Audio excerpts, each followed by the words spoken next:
Sega should take notes from Sonic Utopia. Mr. Lang has it right. Sonic Utopia should be the future of the main series of Sonic games. Really?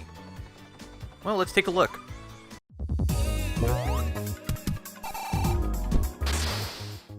Knock, knock, it's Knuckles.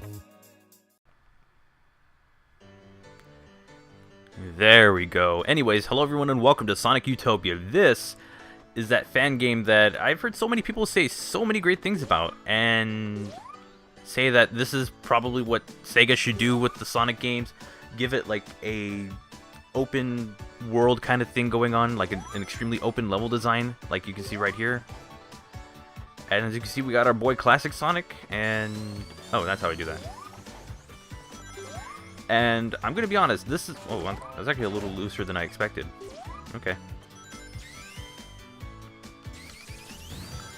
Anyways, I've actually played this a lot. Like, whoa.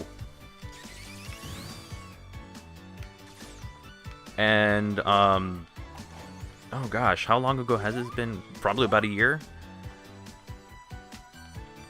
I don't know. That's the last time I remember at some point last year I was playing this a lot, only because I was just really curious about this game itself, and apparently that fans had been really excited for this one. It was like, okay, cool. So I actually did get a chance to play it for a long time, and at the end of it I thought this, the idea is super cool, but I have my concern about it. I believe it's Mr. Lang who's the one that created this early demo of Sonic Utopia and uses Green Hill Zone, because what fan game would be so bold to not use Green Hill Zone? That's not a dig at you, Mr. Lang, if that is a developer name.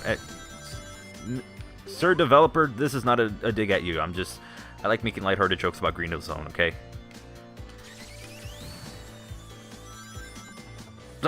Okay, yeah, that loop was so cool. I gotta go through it twice and failed on the second one. Good to know. Anyways, as you can see, you got a lot of momentum-based platforming going on here. You can kind of curl up. You can kind of uncurl and curl into a ball, and then you can just hold with the right bumper on an Xbox One controller or 360 controller is what I'm using. And with, do I have? What is? Oh, there's the peel out. The peel out is B. Yeah, there we go. That's how you can go at full speed.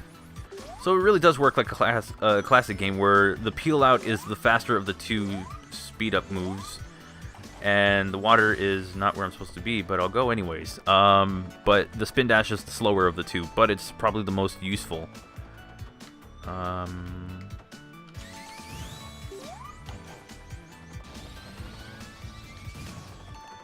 And just like the classic Sonic games, you don't get that fast of a peel out.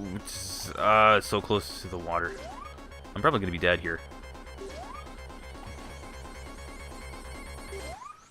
Nope, just in time. But yeah, it's a really cool giant open area to just run around in and just roam and have as much fun as possible, and just do this rolling thing is just probably the most satisfying thing I can find to do here.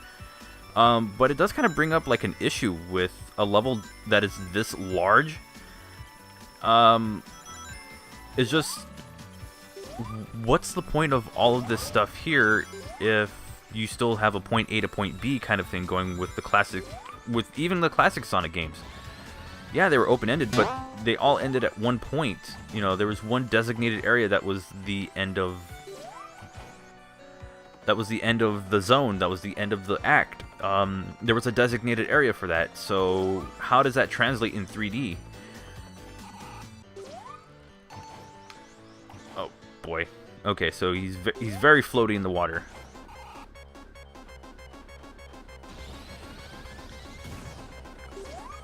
There we go. Okay. But yeah, how does he, like, how will it translate to the third dimension? Because I would imagine that would be very difficult. And I actually did get a chance to listen in on the developer stream, and I kind of got an idea what kind of person Mr. Lang is. I believe that's the name of the developer. If I'm getting this wrong so many times, I apologize. But I have heard the name a few times, and I automatically associate it with this game. So if that's not the name of the developer, oops. If it is, then okay then. My legitimate criticisms, not so much on the game itself, but on the person. So feel free to take my opinions with a grain of salt. I mean, if you want to disregard my opinions on the developer himself, by all means. That's not something I'm gonna care about. I mean, as long as you're able to just pay attention, not really, it's like pay attention as I say it. It's like, as long as you just understand where I'm coming from with this, then, I'm fine with whatever your opinion on what my opinion is, so go for it. I think he kind of has this classic Sonic was the only thing that was great mentality, as he names, like, the whole cinematic going over a loop to be something that would be to Sonic's detriment, and the fact that, the modern games, I'm just gonna, like, roam around in other places, because that's already the end. That a lot of other things that have been introduced in 3D Sonic have taken more and more of the player's control away. And I'm gonna be very honest, I agree.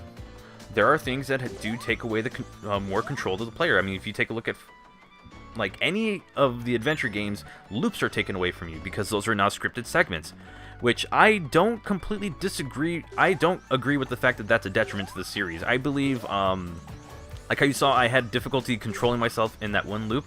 I feel like, if anything, that was a blessing, because then people would complain, I can't get through the loop because the controls are too slippery, or that it makes it hard to make turns, which, I mean, again, disagree with me if you'd like, but I do feel that did work. One of his other things was that you've also had these other, like, the boost games were always very linear. They never had anything inspired to let the player explore a little bit, and to that I don't completely agree, but I don't disagree at the same time.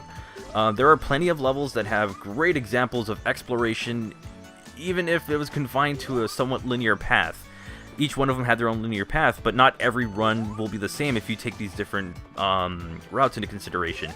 So not all, I won't completely disagree with him, but I'm not going to agree with him at all, because I find that to be one of those classic Sonic fan mentalities where it's like, this game had nothing but exploration, and I'm going to be like, not all the time. I mean, sometimes it had a little too much exploration, and you can't have too much of that, because, I mean, you could take the boost games and say like, oh, well, those kind of restrict you from where you can go, what you can do, what the possibilities can be. It's like, yes, true, there is some truth to it.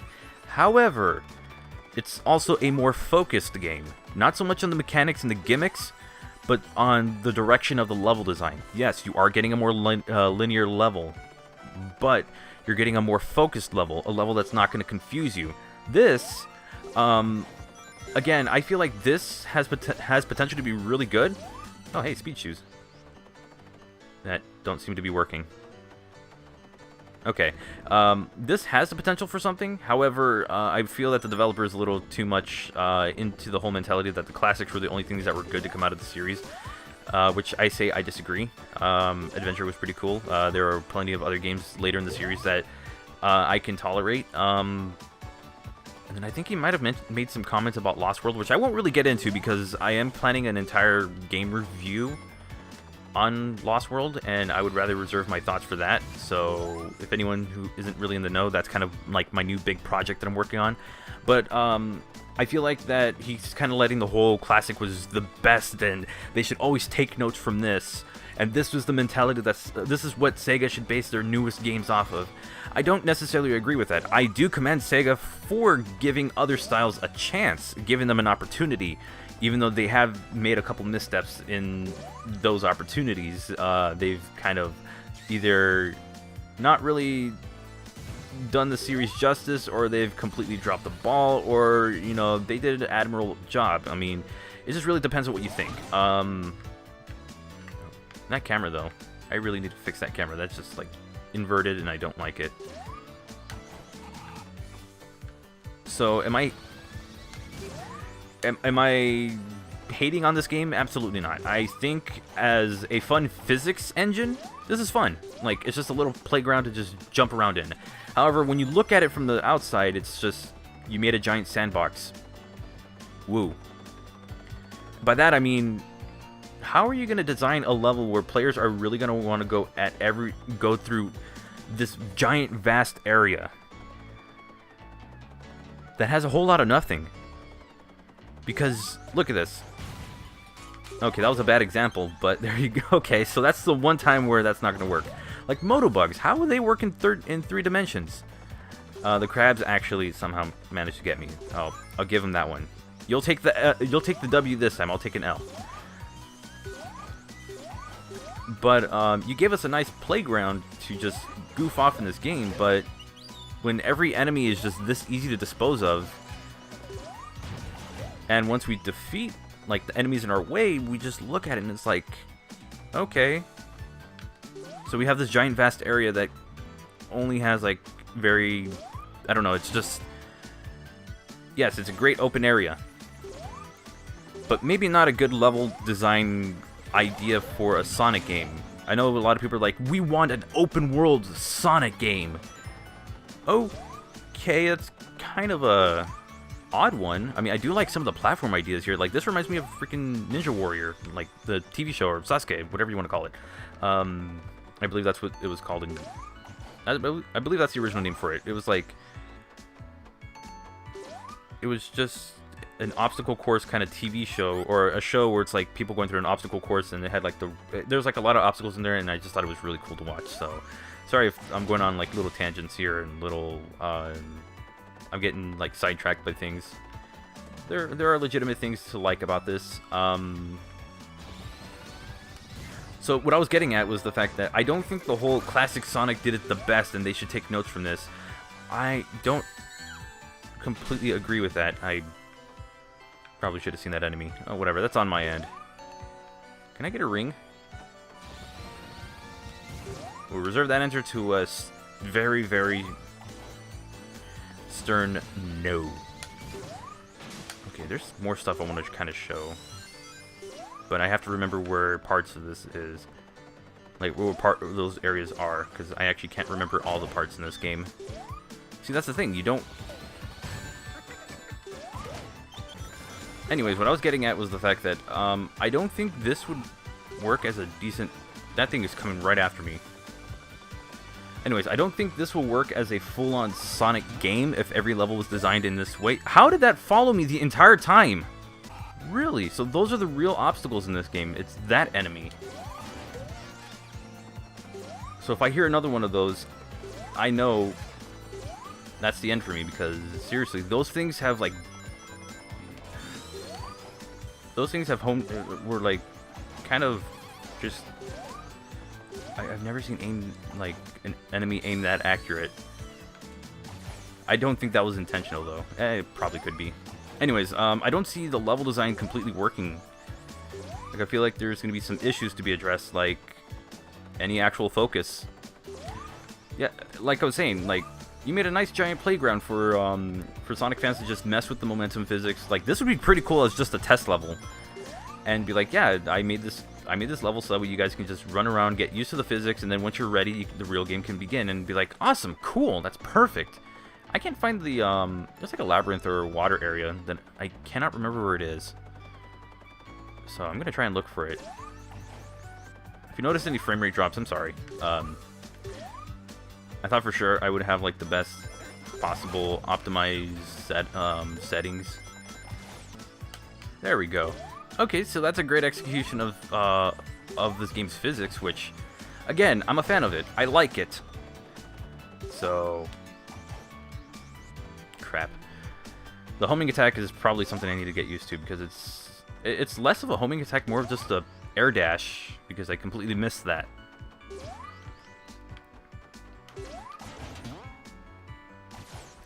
I do like that you can just curl right back into a ball, like say I ran and did that, I can uncurl and then curl back into that ball, and I think that's really cool. I think the homing attack could really use some... Oh my god. Really?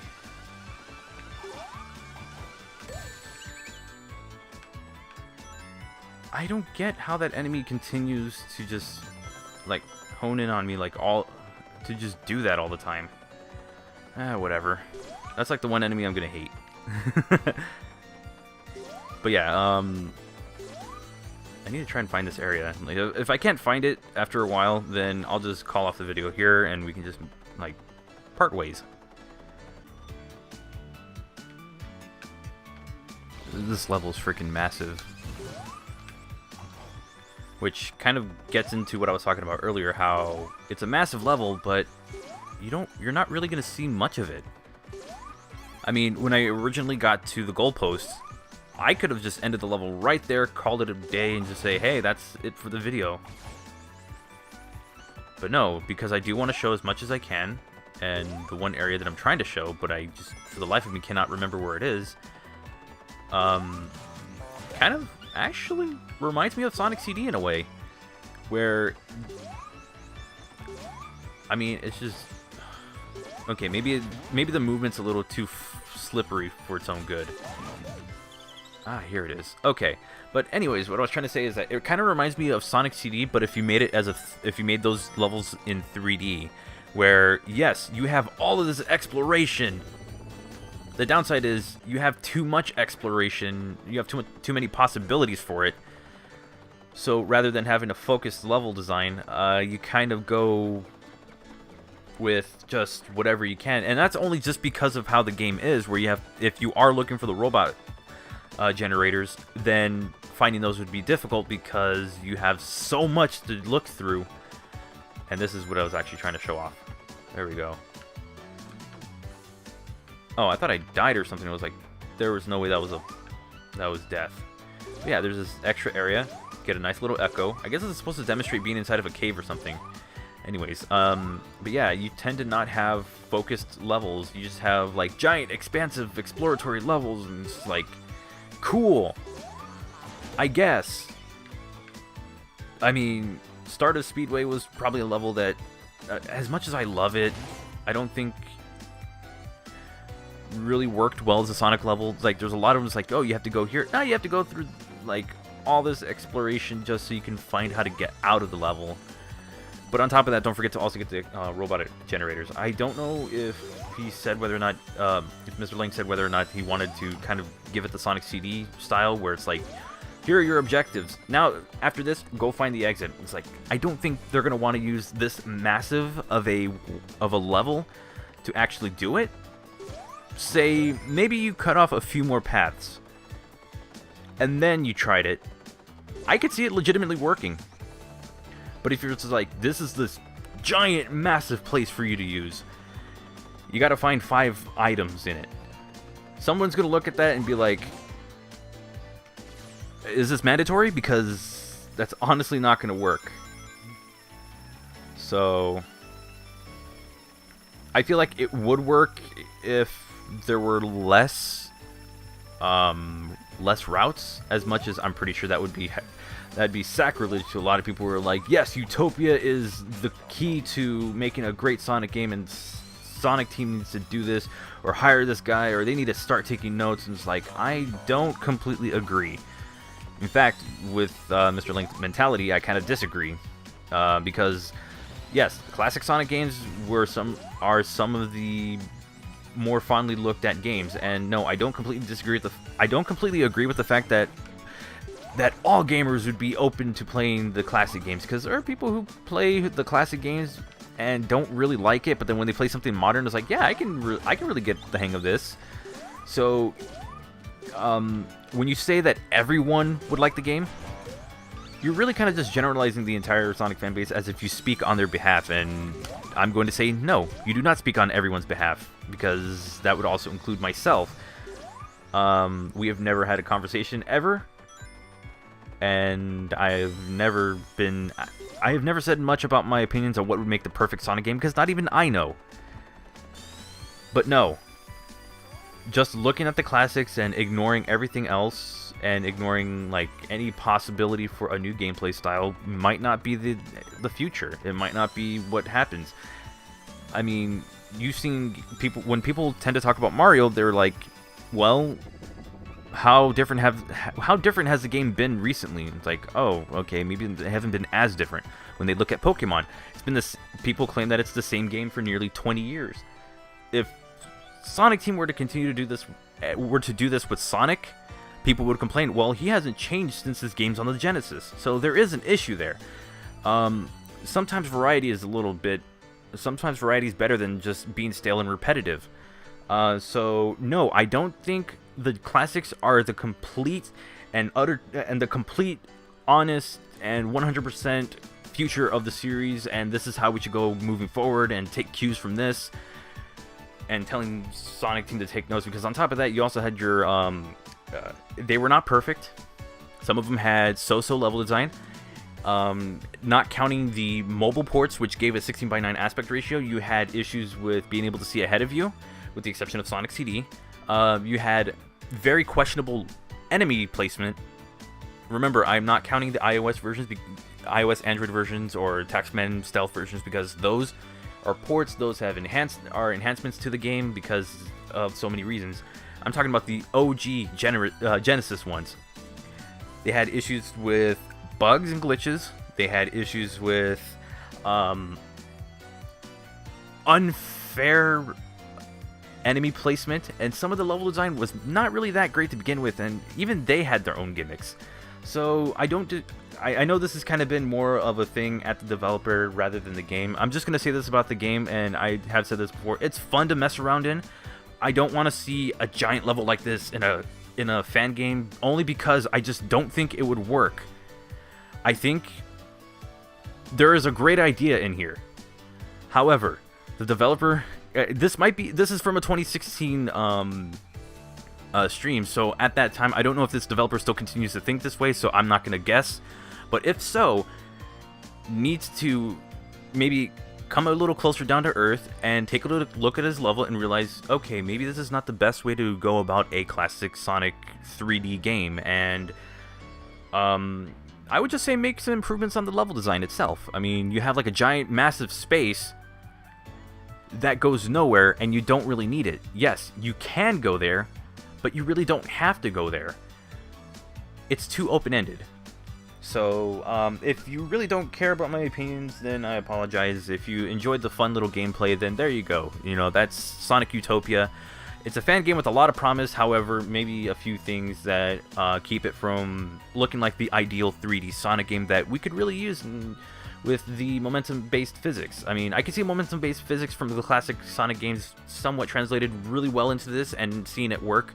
However, there are a few things that could be done about it, and maybe it's a little too slippery for its own good. And on top of that, just the level design in general is just not the greatest thing in the world. It's too wide, too open. There's a whole lot of nothing going on. You're just running forward, and people might enjoy that. However, others would like a little bit more platforming in their games. Make a section that's like more involved with platforming. Have a section that's for speed and platforming. Have it where there's like a good balance of both. If you are more of a platforming type, take this route. If you like both, there's a middle ground. If you want just nothing but speed, however, we are going to make sure that if you don't have something for speed, take that route. However, make it rewarding to go through the platforming stuff. Just throw in some extra platforming there. There is some here, and it's really nice to see. However, there is a lot of ground, and there's not too many enemies that you can go up against that would make it a hazard to go up against. One enemy in general really did give me a hard time here, but that's probably the only thing else that I can say. The crab meats are so-so, depends on where you attack them from, and the moto bugs honestly are the Goombas of the series and have absolutely no place. However, if you just want them there for just padding out your enemy count, then that's fine. That's fine by me. So Sonic Utopia, if you want to check it out, I'll leave a link down below for you to judge for yourself. It's funny, at first when I first thought about recording this video, I was going to kind of go at it with the same mentality as the Sonic Adventure 3 video, where I was going to critically look at this. However, I don't have too many negative things to say on the game. More, I just have it to say on the opinions of the developer from a 2016 stream. Again, his opinions could change, might have changed. So, I'm just going by what I was hearing during this entire stream, and I made sure to hear as much of it as I could. So, if you disagree with that opinion, by all means, let me know in the comment section down below. Please be civil. Take everything with a grain of salt, and not the whole salt shaker itself. Again, if you want to try out this game, I'll leave a link down below. And if you like the video, give it a thumbs up. If you want to see more content I produce, consider joining the Knux Club by subscribing to the channel. You can also click the bell icon to get notifications for every single time I upload, stream, or post anything in the community tab here on YouTube. At this time, I want to give a huge shout out to the Knux Club Plus members. You'll see their names on screen right now. If you want to join the Knux Club Plus, you can find out how to do so with the YouTube gaming link down below, and you'll get certain perks and features such as a badge for whenever I stream. So when you type, you'll have a neat little badge right next to your name, and then on top of that, you can use exclusive emotes, and you get an exclusive chat on my Discord server. Speaking of my Discord server, if you want to find out how to reach me outside of YouTube, Discord, Twitter, my Amino page on the Sonic Amino, and also my Twitch TV page will be linked down below. And with that said, hope you have a wonderful and safe day, and I'll catch you for the next Sonic fan game. Again, have fun with this one.